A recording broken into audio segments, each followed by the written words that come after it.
Welcome to the world of the Flying Pirates. And in today's episode, we'll be checking out the witches. It seems like all of you in my community tabs voted for the witches, and we are going to talk about the witches within the world of the Flying Pirates. If you delve deep enough into the wild, whether it be a forest, cave, swamp, or desert, you'll find strange pockets devoid of life. Withered trees and strange root twisting around your feet are signs that you've trespassed into forbidden grounds.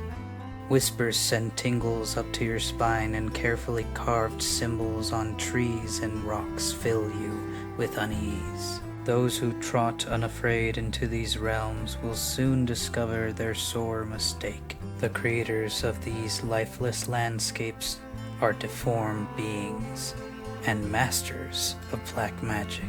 To many, merely to speak of such sorcery is to bring evil into one's home. The stinking death of black magic can only be brought about by the theft of life. The remnants of black spells create rot, death, and disease that slowly spreads across the land, leaving an endless trail of destruction behind. These gaunt terrains fall under the territory of these dark casters, witches. When working on the witches, I wanted to figure out how they get wands and staffs, seeing as they're surrounded by corruption. It only felt right for them to use parts of that deceased landscape for their magical tools. An important thing to know is that corrupted flora have all magic stripped away, and most of the landscape resources are stripped away too. This leaves limited options for what witches can use to channel their magic. As all magic must be channeled somehow, magic, especially black magic, has to take energy from somewhere. And without a proper source, it drains the life force of the user. Wizards inlay veins of materials in their skin, in the form of symbols, in order to channel and expel magic during spells without draining so much of themselves.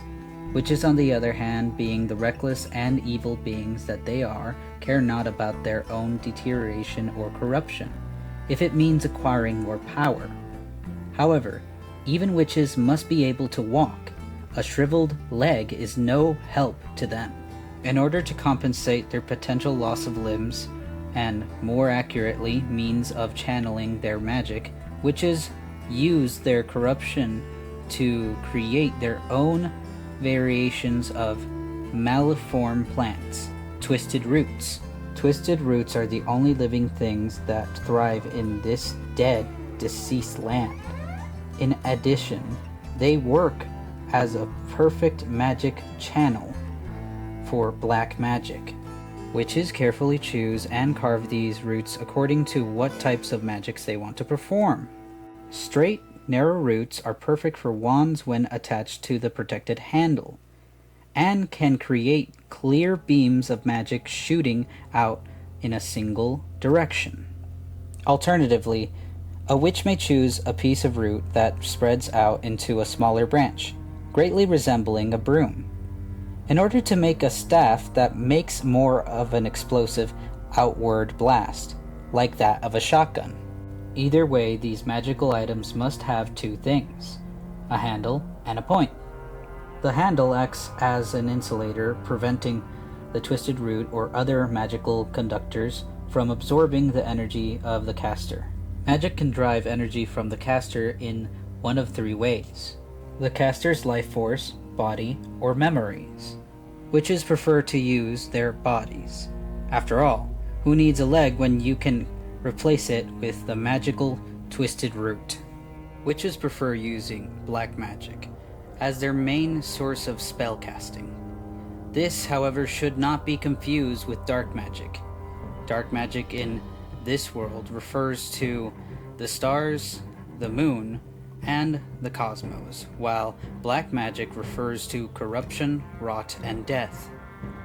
As you can see, this is very reflective of a witch in general, for their bodies are constantly dying due to their willingness to sacrifice their own limbs.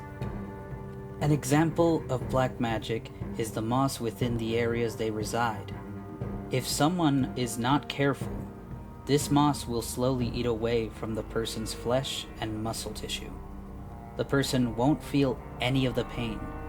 Over time, it will eventually consume the person, sustaining them, turning them into a zombie-like ghoul, attacking anyone who crosses their path. Eventually, the person affected by the moss will eventually die, carving Maleficent's Eye of Calamity within their chest. In the process of doing so, the body will start blooming flowers, spreading out from its chest, spreading more moss spores all over the land.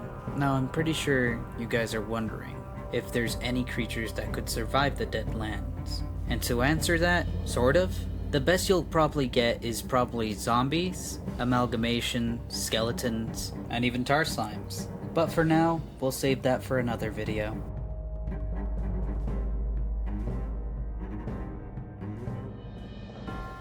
The symbols often carved into their environments also resides upon their very skin.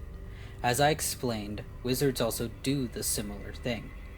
Witches, however, rather than embedding those markings, will instead carve it into their limbs.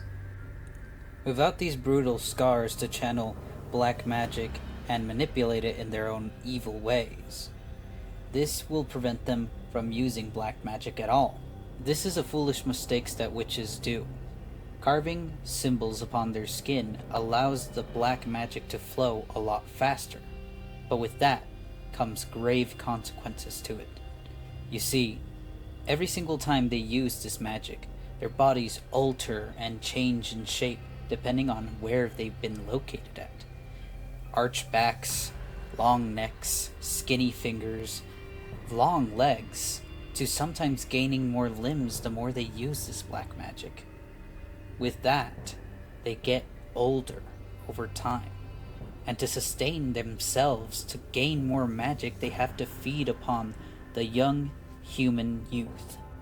This in return sustains their life a lot longer, making witches almost immortal. How does one become a witch? Well, you see, in this world, it is an atrocity that you have to do to become a witch. The single atrocity that many humans do not want to go by, and that's cannibalism. Not just random cannibalistic attacks. You would have to actually feed upon those you care the most in your life. All these witches have lost their way once they finally fed upon those people that they care the most. Slowly, their sanity starts becoming more and more insane, craving for power, craving to get away from death, trying their best to sustain themselves as long as they can, till eventually they become something worse than a witch. They become a hag. Hags are the most advanced alteration of what a witch will become. Hags sometimes lose a limb or gain a few limbs or two, but eventually their deformities take up more of their bodies till they don't even look human at all. Hags, in a way, are the higher-ups of the witches. They can somehow, in some way, manage to spread the land of more corruptions, more amalgamations, more monsters of sorts of their own creation. These hags must be cut to the root as fast as possible. Oftentimes, hags try their best to hide away from society, knowing full well that their creation is a destructive one. They know what they're doing is wrong.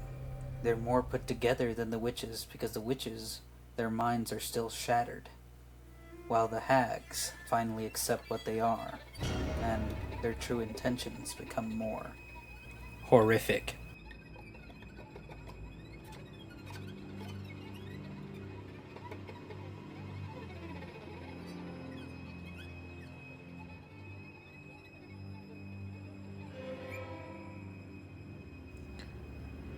To anyone who finds this letter, it is too late for me.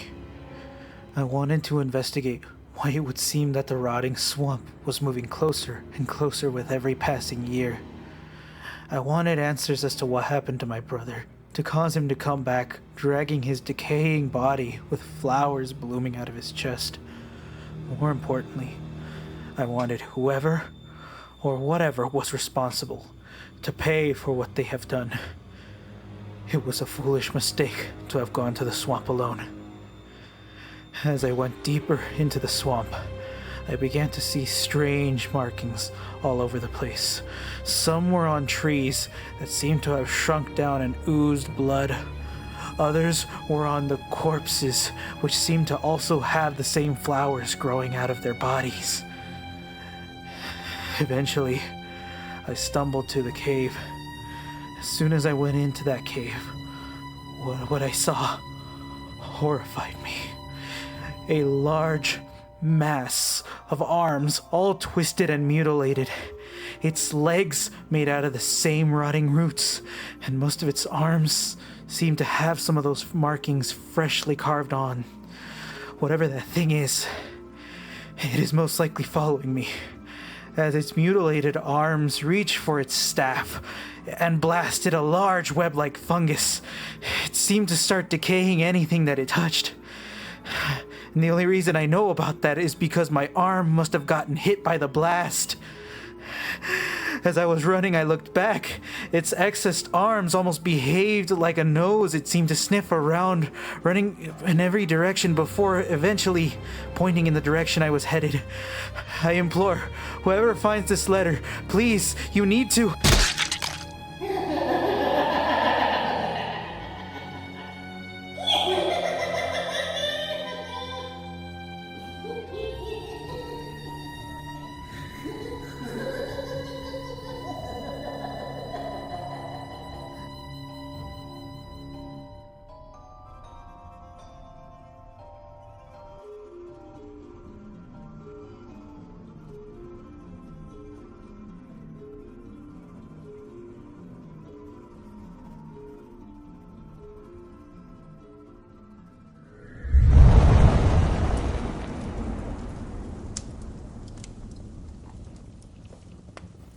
I hope you guys enjoyed the show. Yeah, I know it's been a long time. Recently, I started getting the hang of doing videos, but now I'm here. If you guys have been wondering why I've been gone, it's mostly because recently, last year to be exact, I've been laid off from my other job, and it's been hard for me to keep my joy up. You know, depression's a bitch. But I still have my other job. I'm not full-on broke. But I'm hoping to turn this channel into a job and make more videos for you guys to experience this world building I'm trying to create. So if you guys can do me the favor, like, comment, and subscribe, and let's try to get more subscribers up here, if you know what I mean. And if you guys enjoy any kind of world building or any kind of magic and fantasy stuff, I would love to hear the comments down below. This was Moustache, and may you have a nice life.